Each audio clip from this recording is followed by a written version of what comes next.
principio darles la bienvenida acá en la facultad. Hay muchos compañeros de otros lugares del país. Ayer estuvimos con los salteños, pero digamos, darles la cálida bienvenida acá a los panelistas, además que vienen periódicamente, ¿no? La última vez que la vi Miriam fue acá en nuestro proyecto de la carrera en cárceles, y decía recién a Pablo Yonto estuvo ayer, antes de ayer, acá en la facultad, así que bienvenidos y agradecerles que estén con nosotros en la organización de este encuentro. Me decía el otro día el titular de periodismo de investigación, me recordaba que la Facultad de Periodismo es pionera en esto de las cátedras de periodismo de investigación. En un país como la Argentina, que tiene una larguísima tradición, no solamente larga, sino importantísima tradición, ¿no? Estoy recordando el libro, bueno, justo acá no está el profesor Martín Malarro, pero uno de los primeros libros que publicó la editorial de la facultad tenía que ver justamente de la Gaceta, Operación Masacre, ¿no? Y retomaba toda esa historia que por supuesto no termina, ni muchísimo menos en Operación Masacre, y de esto dan cuenta también los panelistas que están abriendo este encuentro. Yo muy brevemente creo que es interesante en este momento histórico, tal vez más que nunca, no sé, esto uno dice tal vez más que nunca, digamos, pero es un momento donde se hace visible como no se había hecho hacía muchísimos años la discusión en torno, o la necesidad de la discusión en torno a qué es investigar, qué implica investigar el periodismo, en torno al periodismo de investigación. Yo creo, yo no hago periodismo de investigación, pero yo creo que existen dos epistemologías, tal vez, dos culturas, ¿no? O sea, dos epistemologías desde una perspectiva nada ortodoxa con respecto a qué es la epistemología, pero dos culturas con respecto a la investigación periodística, ¿no? Una cultura que tiene que ver con la idea de la confesión, y otra que, retomando, haciendo una lectura también nada ortodoxa de Ray Mills, que escribió, que sorprendió a todos escribiendo para la década del 60 esta escucha yanqui, ¿no? Que participó de Prensa Latina y que escribió para pensar la sociología, esto de la imaginación sociológica. Entonces yo creo que hay dos culturas, una que tiene que ver con la confesión en la investigación y otra que tiene que ver con la imaginación. Posiblemente haya muchas más, pero damos de tipos ideales, de modelos, ¿no? La cultura que tiene que ver con la confesión es aquella que piensa la investigación ligada a la idea de que existe una verdad y que el periodismo tiene que dar cuenta de esto, tiene que reproducirla y punto, ¿no? O sea, esta idea de la confesión siempre se remite a la afirmación de que existe una verdad que es inmutable, que es incluso muchas veces externa a los sujetos, y por eso se sostiene sobre esta idea también de la objetividad y punto, como si esto no tuviera que ser problematizado de ninguna manera, y que convoca una serie de instrumentos, de técnicas ancladas sobre la necesidad de confirmar el dato, el imperio del dato, como si el dato existiera más allá de los sujetos que participan en la investigación. Por el contrario, ¿no? Esta idea de la confesión a mí me resulta de lo más interesante, porque la confesión siempre tiene que ver con esta idea de la confesión ante un orden que no se cuestiona, ante un poder que no se cuestiona, ¿no? Se confiesa ante el juez, se confiesa ante el policía, se confiesa ante el cura, ¿no? Confesamos ante los padres los pecados cometidos, ¿no? O sea, esta idea de hay un poder que se reconoce, un orden que se reconoce y punto, una verdad que se reconoce y punto. La cultura de la imaginación, que Raimir la piensa para pensar la sociología, pero no, más allá de que ha corrido por caminos a veces tan distintos, las ciencias sociales o la investigación en ciencias sociales no tiene reglas de juego a veces tan distintas a las que tiene la del periodismo, por más que nuestras carreras muchas veces parecieran campos que no tienen por qué tocarse y que no tienen nada que ver entre sí. La cultura de la imaginación en principio liga a esta idea de la biografía y la estructura, ¿no? Y permite pensar la imaginación no como mentira, por supuesto, ¿no? Sino la idea de la imaginación, que además en Occidente la idea de la imaginación aparece tan ligada a imaginar, digamos, a la idea de imaginar lo imposible, ¿no? O sea, la idea de la imaginación es aquello que justamente tiene que ver con la posibilidad de la creación más allá de lo existente, ¿no? Con la posibilidad de decir que no, ¿no? O sea, esta idea de una verdad que debe ser construida. Acá no tengo ningún posicionamiento posmoderno ni en esta idea, por supuesto que hay algo en el orden de la verdad que incluso existe más allá de los sujetos, pero la idea de la imaginación permite pensar en una verdad que falta, en una verdad que puede ser construida en múltiples relaciones, donde participan múltiples actores, una verdad que es incompleta, ¿no? O sea, esta idea de la incompletud siempre, una verdad que puede ser recreada, ¿no? En lo que yo creo que tiene que ver con la desnaturalización de que la verdad está en algún lugar y solo se trata de reproducirla, solo se trata de mostrarlo.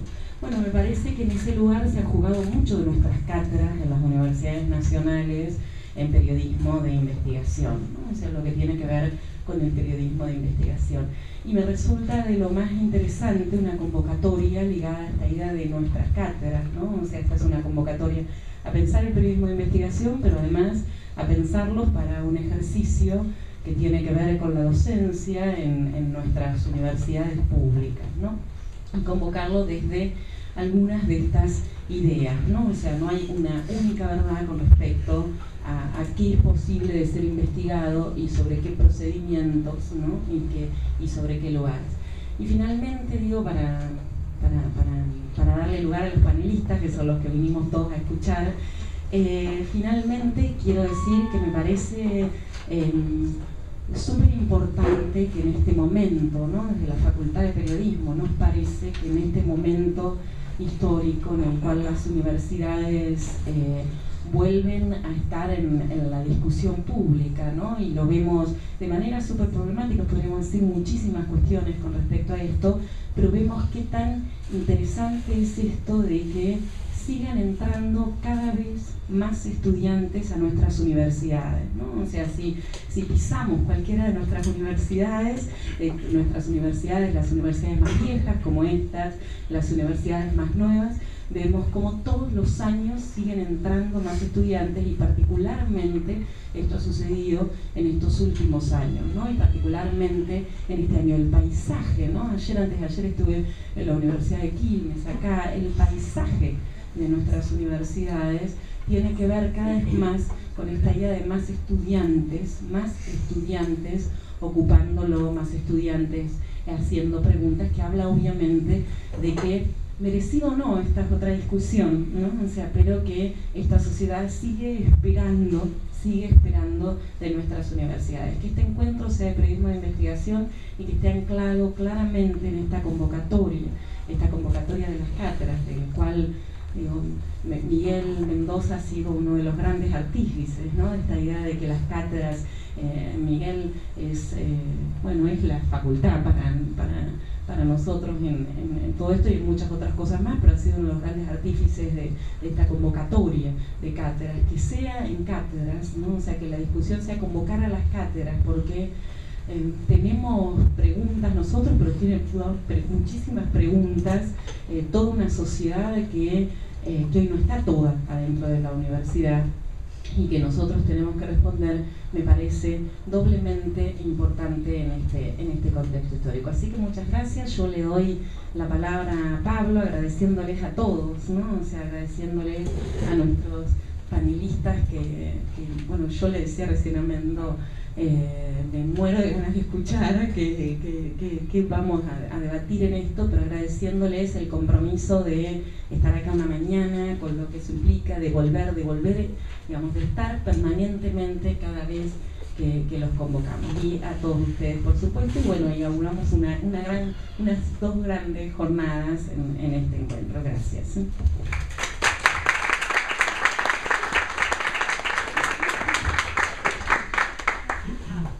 Sí, y vamos a cambiar el orden por cuestiones de tiempo. Vamos a empezar con Cintia Ottaviano.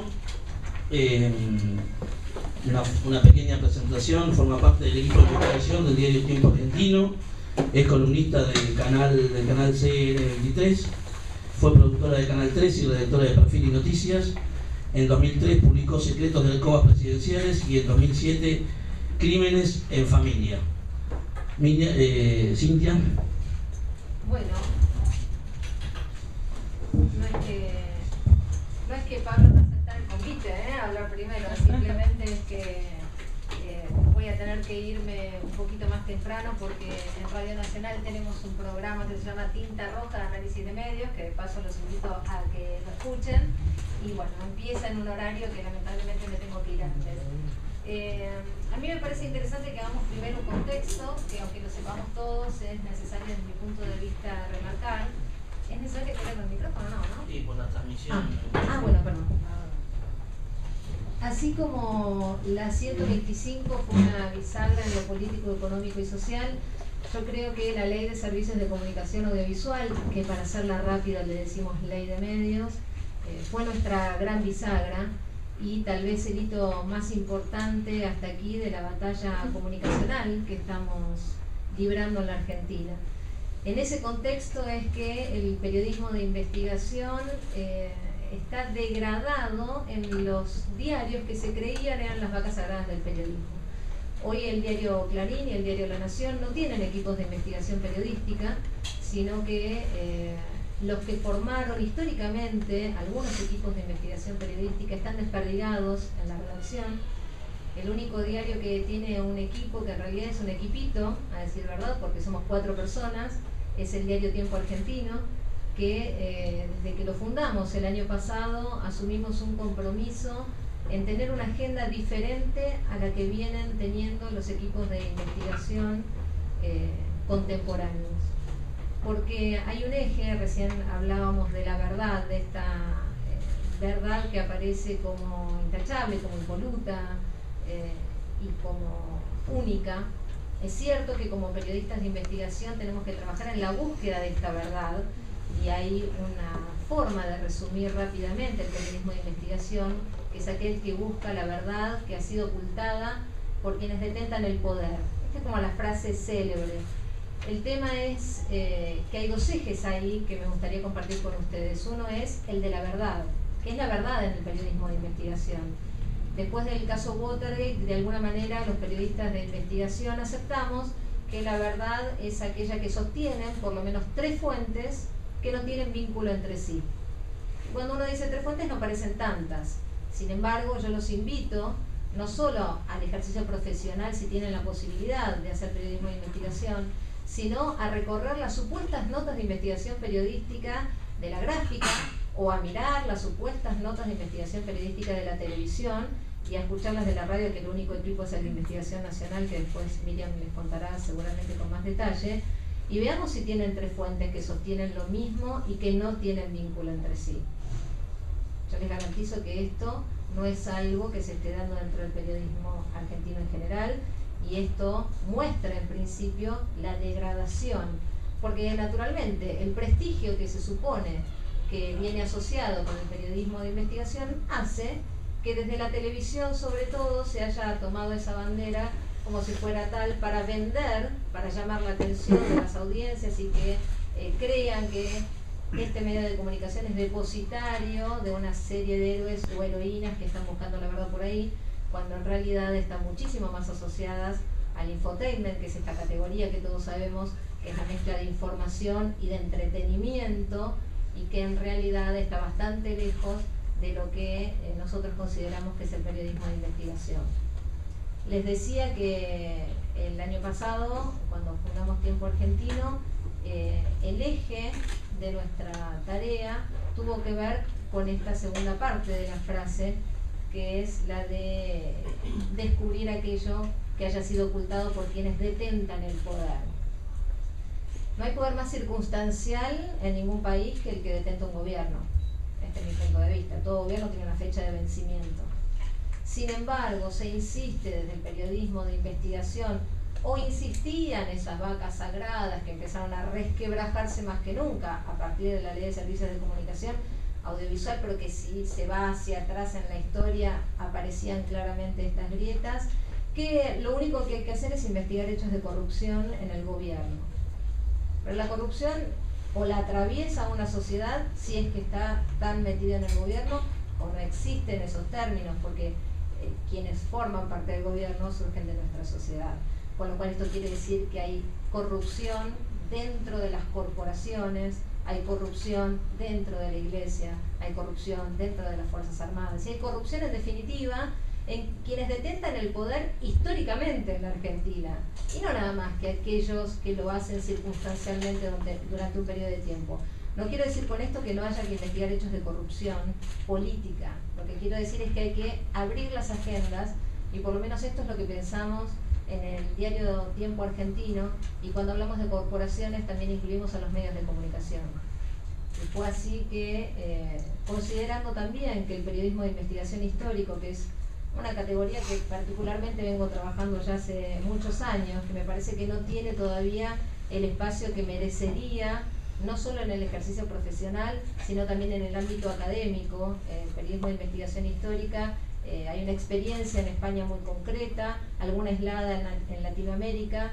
En la Argentina me parece que es trascendente que trabajemos con este tipo de variable, porque lo que hace es volver hacia atrás, es decir, aplicar la metodología de la investigación periodística en hechos históricos para poder arrojar luz sobre esos hechos, pero para empezar a tener una concepción colectiva diferente de lo que ocurrió, porque esos hechos todavía tienen repercusión en el presente.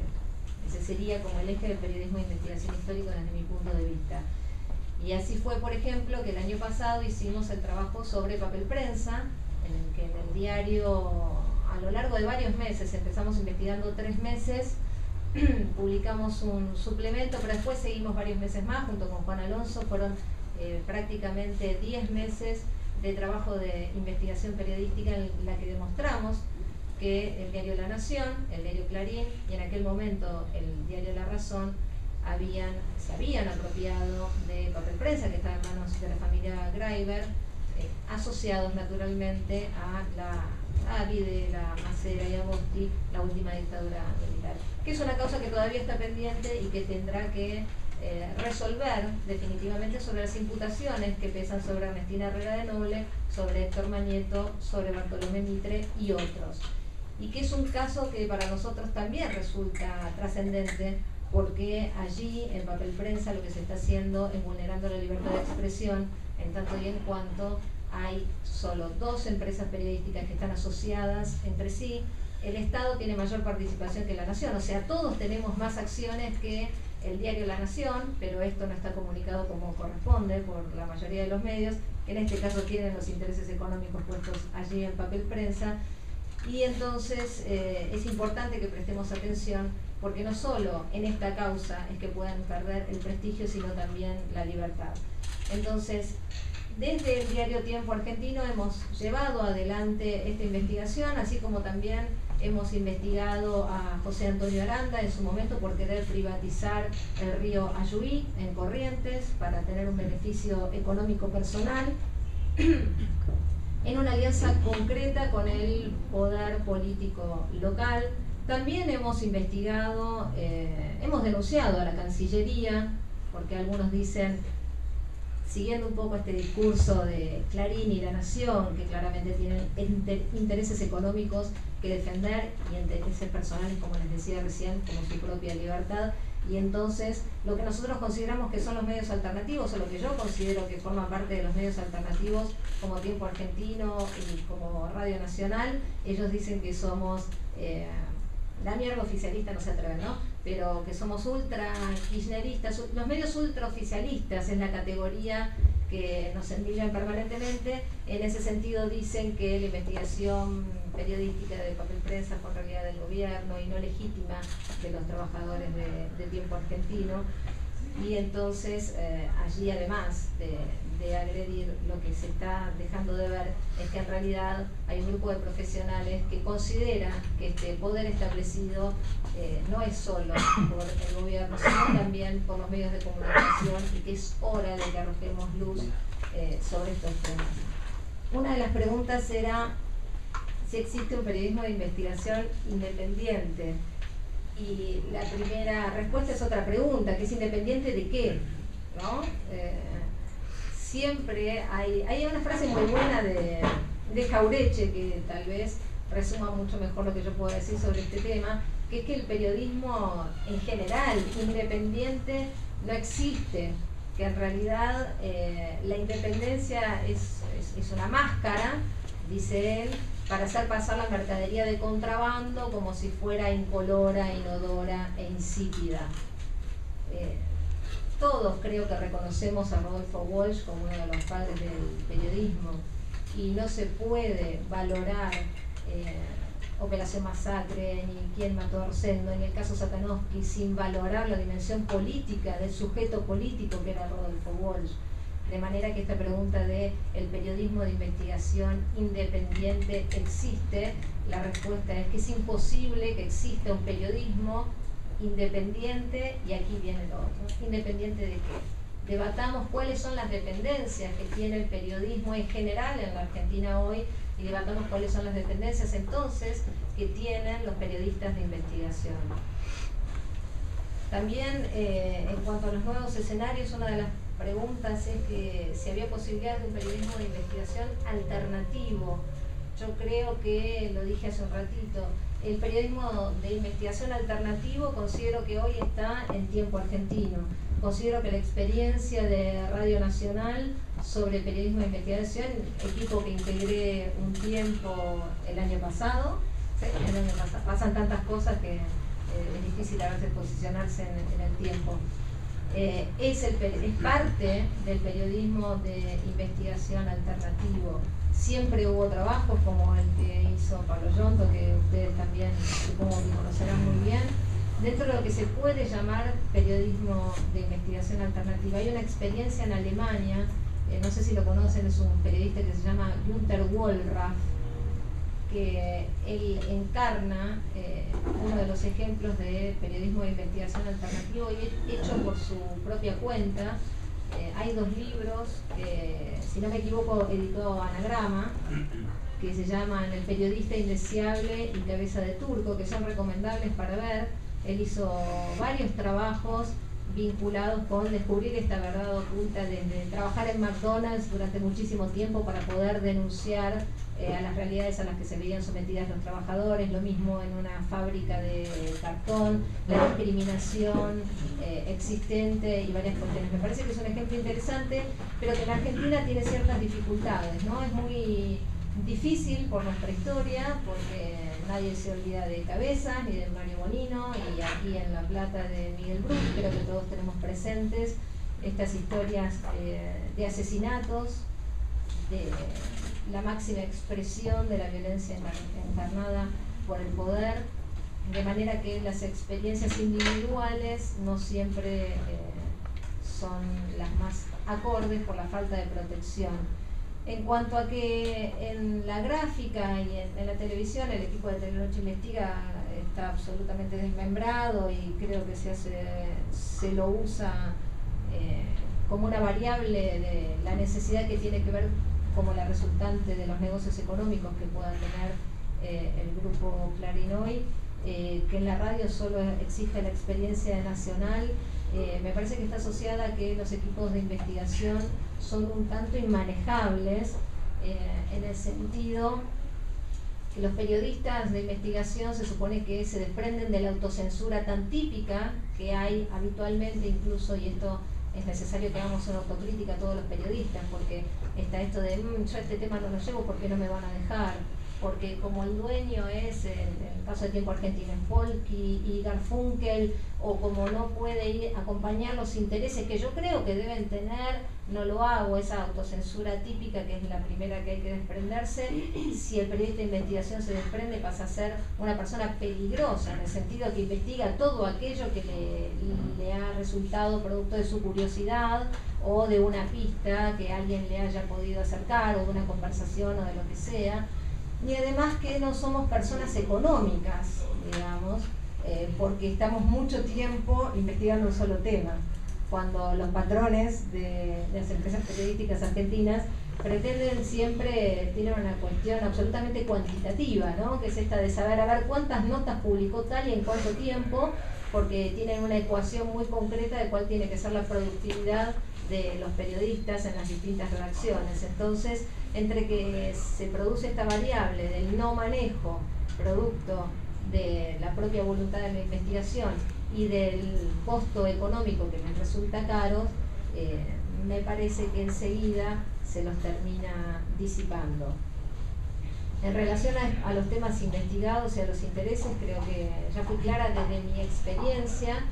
Cuando me tocó trabajar en Canal 13 también tenía presente la importancia de abrir la agenda, porque es eso, es cambiar la agenda del periodismo de investigación en la Argentina, de abrirla y de no solo tener las investigaciones sobre corrupción política, sino también sobre empresas periodísticas si es necesaria, sobre periodistas y sobre todo lo que conversamos, pero encontramos limitaciones.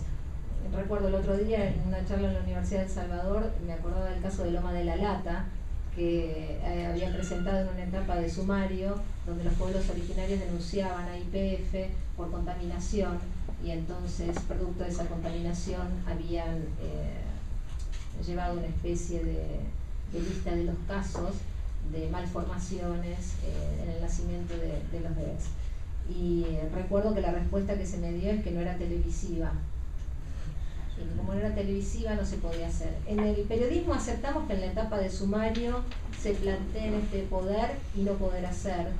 En este sentido uno siempre exige transparencia, porque naturalmente todos los medios de comunicación tienen una línea editorial y pueden elegir qué tema investigar y qué tema no, cómo jerarquizarlo o cómo no. Pero claro, unos días después, un tiempo después, me acuerdo que fui al edificio de ahí de Clarín y como auspiciante de la maestría de periodismo estaba YPF, y me bastó como respuesta para ver por qué no se podía hacer en ese momento ese tema. En cuanto a la formación y a la actualización de los profesionales en el periodismo de investigación, en realidad la formación y la actualización es muy poca en general vinculada con el periodismo. Por eso yo celebro absolutamente este congreso, por lo menos para que sirva como debate, porque las experiencias están muy restringidas. No hay una formación en el periodista de investigación habitual.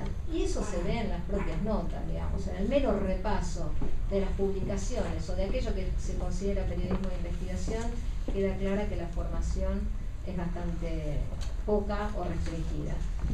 Y hasta aquí los acompaño, porque si no se nos va a pasar el tiempo, yo me quedaría horas hablando, pero le voy a pasar la posta a Pablo Yonto, ¿no? ¿Por el tiempo? Sí. Sí. Que también estamos todos con el reloj. Bueno, hasta ahora venimos con muchas cosas que vamos a debatir durante la tarde, el resto de la mañana y la mitad del día sábado. Bueno, ahora Pablo Yonto es abogado y periodista, ha venido muchísimas veces a nuestra facultad. La verdad que para nosotros es un honor que hoy nos acompañe. Fue redactor de Clarín, Noticias y 23. Actualmente es colaborador hipercríticos.com, Caras y Caretas. En 2002 publicó La Noble Ernestina, obviamente acerca de Ernestina Noble de Herrera. Bueno, buen día, muchas gracias por la invitación. La verdad que es un orgullo siempre estar en las universidades nacionales y viendo cómo desde el Estado y no desde las escuelas privadas de periodismo se está intentando cambiar un poco esta profesión que tantos abrazamos con tanto cariño hace tanto tiempo.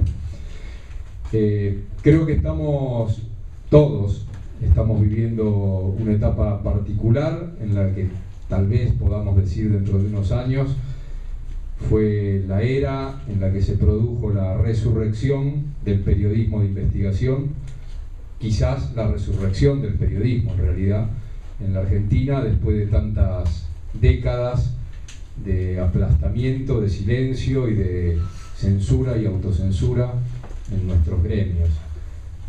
No hay ninguna duda que atravesamos en la Argentina hasta no hace mucho tiempo un modelo de periodismo, hablo en general, las excepciones eran las que permitían marcar la diferencia, pero la regla siempre fue la del periodismo entregado, sumiso, corrupto y autocensurado, que no solo implica la denuncia a los empresarios dueños de los medios de comunicación y a los jefes de los medios de comunicación, sino una autocrítica profunda que nos tenemos que hacer como periodistas por haber tolerado, permitido, cosa que todavía ocurre, durante tantos años, esta maldición de la censura y la autocensura, y que significó en la Argentina la muerte del periodismo de investigación. Hablo siempre en líneas generales, porque cuando uno tiene que hablar de periodismo de investigación o de otros tipos de periodismo, siempre tiene que referirse a las excepciones que con dignidad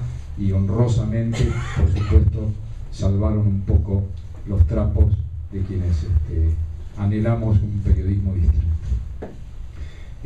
Yo trabajo actualmente, más allá de lo que dijo el compañero sobre estos dos medios en los que colaboro y cada tanto escribo una nota, trabajo fundamentalmente y vivo de esto de una revista que se llama Un Caño. No pude traer muchas, pero traje algunas para que las pasen. Es una revista deportivo-política con eje en lo deportivo, que estamos ahí con algunos periodistas, algunos más conocidos, otros menos: Víctor Hugo Morales, Alejandro Fabri, Fernando Pacini, Ezequiel Fernández Mur, Gustavo Veiga.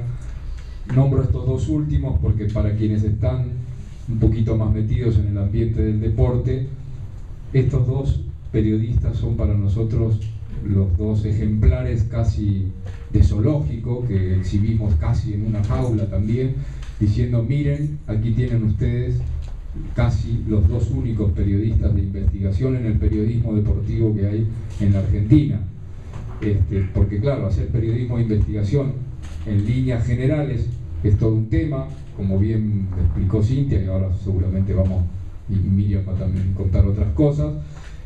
En el rubro periodismo deportivo, que es otra historia, hablar de periodismo de investigación en el deporte era por supuesto una herejía, no existía esto en la Argentina hasta hace unos años. ¿Quién iba a hacer periodismo de investigación en el deporte? ¿Qué había que investigar en el deporte y en el mundo del periodismo deportivo, en un periodismo que estuvo durante tantas décadas bajo la imagen y el retrato de uno de los más aberrantes periodistas deportivos que dio este país, que se llamaba José María Muñoz? El modelo de periodismo de la oral deportiva de Radio Rivadavia, que fue el modelo en el que fuimos educados, y el de la revista El Gráfico, en el que fuimos educados la mayoría de nosotros hace mucho tiempo. Entonces, en este desafío tratamos en la revista de decir: aquí vamos a impulsar, sobre todo para los jóvenes que la leen, el periodismo de investigación deportivo. Y pusimos a Gustavo Veiga y a Ezequiel Fernández Mur a que todos los meses trajeran un tema distinto, como para tratar de mostrar todo lo que hay que investigar en el periodismo deportivo y en el deporte en la Argentina. Estamos en eso, cuesta mucho, hay una resistencia muy fuerte en las redacciones. Esto es materia común, y en esto hay responsabilidad, primero, de los dueños de los medios, segundo, de los jefes de esos medios, y tercero, de los periodistas, que no deben estar excluidos de esta responsabilidad. Somos nosotros los que tenemos que exigir en las redacciones, con los mecanismos que tenemos, en los lugares donde hay organización gremial, a través de asambleas o a través de petitorios o de reclamos, pero somos nosotros también los que tenemos que decir en las redacciones: nosotros queremos investigar esto. y aceptar de una vez por todas que somos parte del periodismo. Y esta cuestión, somos trabajadores en relación de dependencia en muchos lados, pero eso no quiere decir que somos esclavos y que vamos a estar sometidos a lo que digan los patronos. Y hay muchos ejemplos de redacciones en las que se pudo discutir en las asambleas, los trabajadores, la línea periodística de un medio. Pero para esto hay que hacer el ejercicio y hay que convencer a la inmensa mayoría de los compañeros y compañeras que se resisten todavía a decir que tenemos derecho a discutir la línea editorial y las notas que se hacen en un medio de comunicación. Tenemos derecho a hacerlo y tenemos que pararnos en las redacciones para empezar a exigir. El tema del periodismo de investigación, que no es otra cosa que el periodismo, ¿no? Esta vieja discusión que tenemos, y qué otra cosa hace el periodista si no es mayoritariamente investigar, ¿no? Es cierto que cuando prendemos un noticiero tenemos toda la variedad, digo, algunos prenden el noticiero, prenden la tele para ver el noticiero, para ver la temperatura, otros para ver qué pasa con el estado de las calles, otros para ver qué pasa en el mundo, y muchos seguramente lo prenden para ver si se les dice algo nuevo, que es esta cuestión de la agenda, el cambio de agenda, eso que tanto reclamamos desde tantos lugares.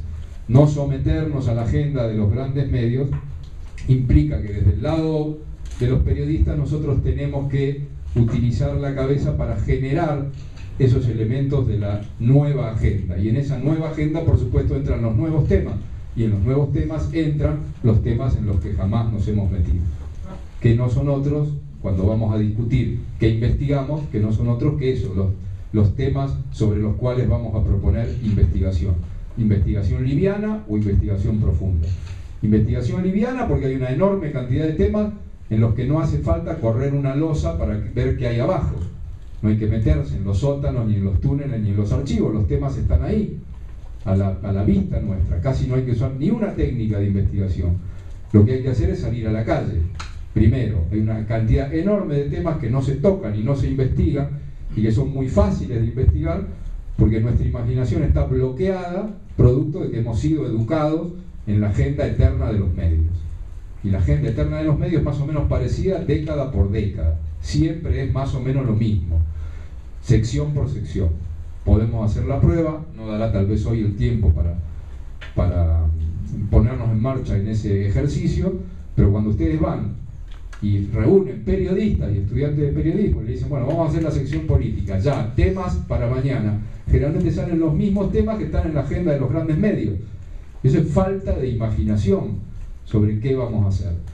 El tema de la investigación de superficie, la que hay que hacer sobre hechos que están al alcance de la mano, por supuesto que es muy distinta de la investigación más profunda, la que requiere meterse en terrenos donde el poder político, económico, deportivo, social, no quiere que nos metamos, porque los ocultó, los está ocultando, los va a ocultar. Entonces ahí sí viene el debate sobre cómo hacerlo, ¿no? Las técnicas, las tácticas, las estrategias. Sobre este punto yo tengo una vieja escuela más ligada a las concepciones políticas de los anarquistas y a las concepciones personales y periodísticas de los anarquistas, que es vale todo. Yo no tengo estrategia, ni tengo tácticas, ni tengo técnicas, ni tengo, como dicen algunos compañeros cuando discutimos, ni tengo ética para las cuestiones de investigación. Porque me posiciono políticamente y ruego que todos nos posicionemos políticamente en el periodismo. Es decir, ¿dónde estamos parados políticamente en el periodismo? Yo estoy parado e invito a que todos discutamos esto para ver dónde nos paramos, pero yo estoy parado del lado de los sectores más explotados de la sociedad, de los sectores que nunca tienen voz, de los sectores más excluidos y de las minorías. En ese lugar estoy parado. Y por lo tanto, para investigar a los otros sectores, acepto el vale todo. El vale todo incluye, yo cuando discuten el off the record, yo al off the record no lo respeto, en función de investigar a quienes están del otro lado de los sectores donde yo me ubiqué. Es decir, cuando yo tengo que hacer investigación, por ejemplo, en cuestiones que tienen que ver con apropiadores, con genocidas, con explotadores, para mí algunas reglas básicas que están en los manuales del periodismo, como el off the record, para mí no valen. no vale, no la respeto. Y la quiero discutir filosóficamente para que discutamos entre los periodistas dónde nació el off the record, por qué hay que proteger el off the record, quién dijo que hay que respetar el off the record, etc. Y someto a ejemplos para ver si es válido que las reglas que nos quisieron imponer siempre sobre uno de estos temas, que es el off the record, si las tenemos que respetar o no, y sobre esos ejemplos discutamos. Un Astiz reconociendo en un reportaje off the record la comisión de delitos de lesa humanidad, ¿debe ser respetado o no debe ser respetado en ese off the record? Pongo los ejemplos para que los discutamos. Yo me posiciono, en esos casos no hay que respetar el off the record. Después discutiremos qué pasaría en otros casos.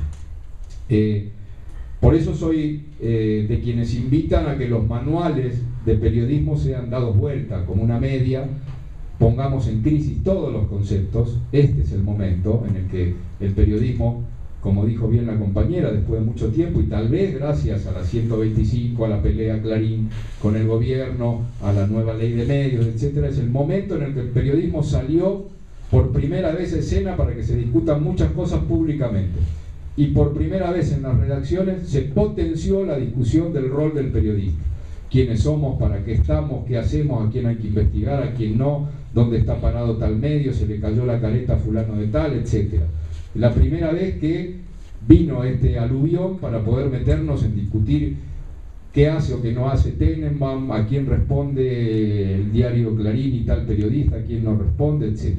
Es una muy buena oportunidad para que discutamos también las cuestiones teóricas del periodismo. Y ustedes, que supongo que la mayoría son docentes, y que como muchos de nosotros nos hemos formado en manuales tradicionales, en escenarios tradicionales y en conceptos tradicionales del periodismo, es hora de poner en crisis uno por uno todos los conceptos que se nos dijeron. Todos. Las 2 fuentes, las 3 fuentes, el off the record, la ética periodística, hasta dónde yo confío en un personaje anónimo que me da una información y confío en ese anónimo como única fuente, etc. Todo hay que ponerlo en crisis en búsqueda del gran objetivo, que sin dudas es la verdad. Es decir, la verdad es algo que creo que nos une, ¿no? A todos nos une esa búsqueda, esa obsesión por la verdad. Creo que más o menos nos unifica, y en ese tren de encontrar la verdad, todos estos conceptos teóricos vamos a ver que en muchos casos nos ponen en crisis. Es decir, si yo siento que tengo la verdad frente a un hecho, pero solo tengo una fuente, ¿qué pasa? ¿Puedo publicar? ¿No puedo publicar? ¿Arriesgo? ¿No arriesgo? Es decir, esos conceptos creo que deberíamos estudiarlos mucho en las facultades, discutirlos entre los periodistas para ver qué sale. Yo confío mucho en que toda esta experiencia nueva termine en la redacción de nuevas obras, nuevos libros sobre periodismo de investigación, donde se pongan en crisis estos conceptos y aparezcan periodistas y docentes mucho más atrevidos que los que tuvimos nosotros para lograr, bueno, este periodismo de investigación distinto.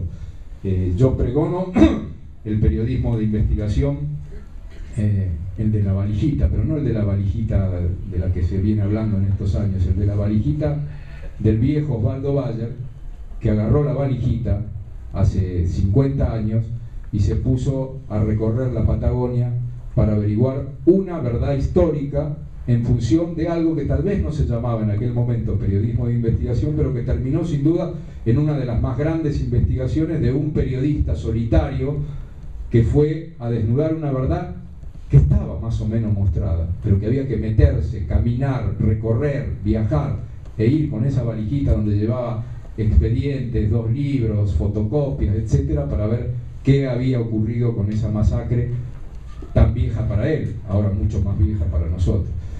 La cámara oculta, tantas cosas tenemos que para discutir, es válida, no es válida, se puede, no se puede, en función de qué. ¿Cuándo vamos a investigar a los poderes económicos completos? ¿Cuándo vamos a investigar a las empresas, una por una? ¿Qué están haciendo? Pero no solo qué están haciendo con la plata, con la corrupción, etcétera, ¿qué están haciendo con nosotros? ¿Cuándo vamos a investigar a las fábricas que producen galletitas, autos, para ver qué es lo que están haciendo? Hay un trabajo hecho que lo pueden ver en, uno cita YouTube, porque ya es el lugar mágico donde se convoca a que vean todo, pero bueno, está ahí, pero quienes lo habíamos visto antes como documental y ahora está en YouTube, bueno, aconsejamos que lo busquen ahí en YouTube, que hay tramos, ¿no?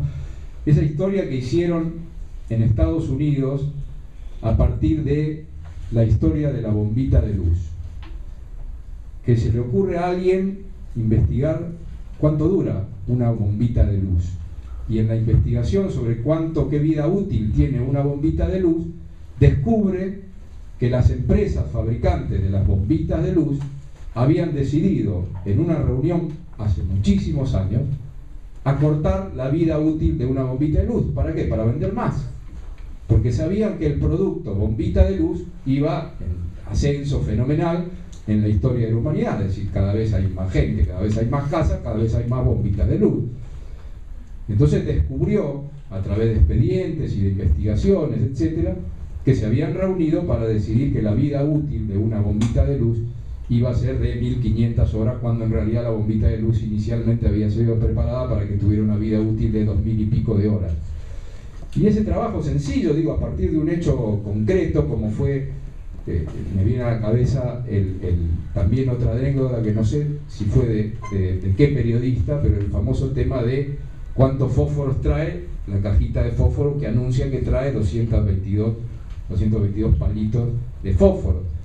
Y aquella persona que se pone a contar cuántos palitos tenía y descubre que no traía 222 palitos.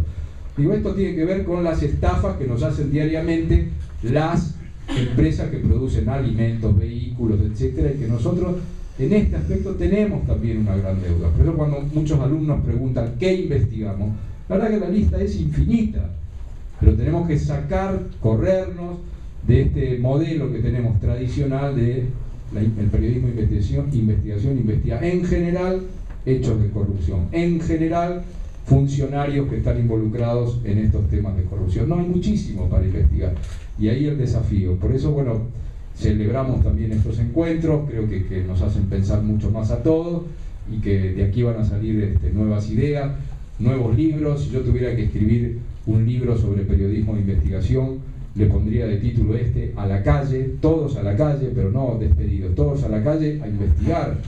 Digo, el periodismo, la característica del periodismo hoy, y uno la va viendo, ¿no? Como editor de la revista, uno recibe pero decenas de sumarios de chicos pobres de todas las facultades que egresan, no tienen dónde trabajar, agarran el mail de la revista, como corresponde, y mandan sumarios, ideas. Son casi todas iguales las notas y las propuestas, van siempre por el mismo lado. Y uno ve que, claro, ¿cuál es el manejo hoy? La típica, también lo hacemos nosotros muchas veces, Internet. Meterse en Internet, ya lo saben ustedes, y ahí buscar los temas, y ahí creen descubrir los temas. Cuando uno les dice, mira, no busques por ahí, porque están más o menos todos haciendo lo mismo. Correte, te pido una cosa, salí a la calle y fíjate a ver qué pasa en cualquier lado, vinculado al deporte, fíjate a ver qué pasa. Vas a ver un montón de cosas que no están en Internet y que nosotros necesitamos investigar. ¿Qué es lo que pasa en la Argentina con determinados hechos que están todos los días ocurriendo en el deporte y que, por ejemplo, nosotros tampoco lo reflejamos porque no nos damos cuenta? ¿Por qué? Porque no estamos en la calle, estamos encerrados en las redacciones creyendo que con los celulares y que con Google resolvemos todo. Y la verdad, la mayoría de propuestas de los chicos vienen así, vienen tomadas. Cuando uno le pregunta ¿de dónde lo sacaste? Lo googleé. ¿De dónde lo sacaste este tema? Lo googleé. Entonces no hay originalidad. Tal vez haya originalidad en la variante del tema que proponen, pero el tema ya estuvo en otro lado y lo que hacen ellos es buscarle una vuelta y un sentido. Y por último, la cuestión de la investigación histórica, rama que tenemos también bastante abandonada. Los hechos que ocurrieron hace 3 años, hace 10, hace 20 años, hace 50 años, hay que investigarlos. Queremos revisar los hechos. Es decir, uno alienta a que los chicos se conviertan, no sé si es el modelo, digo, pero uno lo dice porque es por ahí lo más gráfico para mostrarlo, ejemplificarlo, ¿no? Uno quiere que se conviertan todos en los Felipe Piña de la historia, bueno, ahora trasladarlos al periodismo. Si a Felipe Piña y a otros compañeros jóvenes historiadores durante los últimos 20, 25 años se les ocurrió revisar los hechos de la historia, para contarlos de nuevo y bien, en el periodismo también tenemos que agarrar las hemerotecas y revisar tantos hechos de la historia que tienen que ser contados de nuevo porque fueron mal contados y están publicados. Y significan para generaciones y generaciones tomar aberraciones históricas mal contadas, falseadas, que necesitan ser de nuevo explicadas, relatadas y contadas por los periodistas. Voy a dar un solo ejemplo y con esto termino porque ocurrió en mi casa, con mi hija, con un libro, etcétera, hace muy poco tiempo. Y tiene que ver Clarín, lamentablemente, en esto de nuevo. Mi hija estudiaba en primaria y la maestra, hace 2 años, les dijo a los padres, el libro que recomiendo para cursar 7º grado es de la editorial Tinta Fresca. La editorial Tinta Fresca es de Clarín. Compramos el libro, contribuimos a las ganancias de Ernestina y cuando trajo el libro veo la parte histórica y de pronto en la parte de la dictadura encuentro que en una página estaba reproducida la foto, la tapa, perdón, con la foto, la tapa de la revista Gente con la foto de Norma Arrostito, dirigente montonera, secuestrada en la época de la dictadura. Era la tapa de la revista Gente. La tapa de la revista Gente daba la noticia de que habían asesinado a Norma Arrostito en diciembre del año 76. Y contaba el libro que ese hecho había ocurrido y que era parte del terrorismo de Estado. Entonces le dije a mi hija, esta tapa es una de las tapas más mentirosas de la historia del periodismo argentino. Norma Arrostito fue secuestrada en diciembre del año 76 y mantenida viva, torturada en la Escuela de Mecánica de la Armada hasta enero del 78 en que fue asesinada. Nunca fue asesinada en diciembre del 76. Y por culpa de ese hecho histórico mal contado, sin duda vinculado a los aparatos de terror de la Escuela de Mecánica de la Armada, hoy decenas y centenares de estudiantes están estudiando con ese material periodístico. Y eso hay que revisar. Y ojalá, bueno, que ustedes sean los docentes formadores de los chicos y las chicas que se atrevan a hacer este nuevo periodismo. Y de nuevo, gracias por invitarnos. Gracias.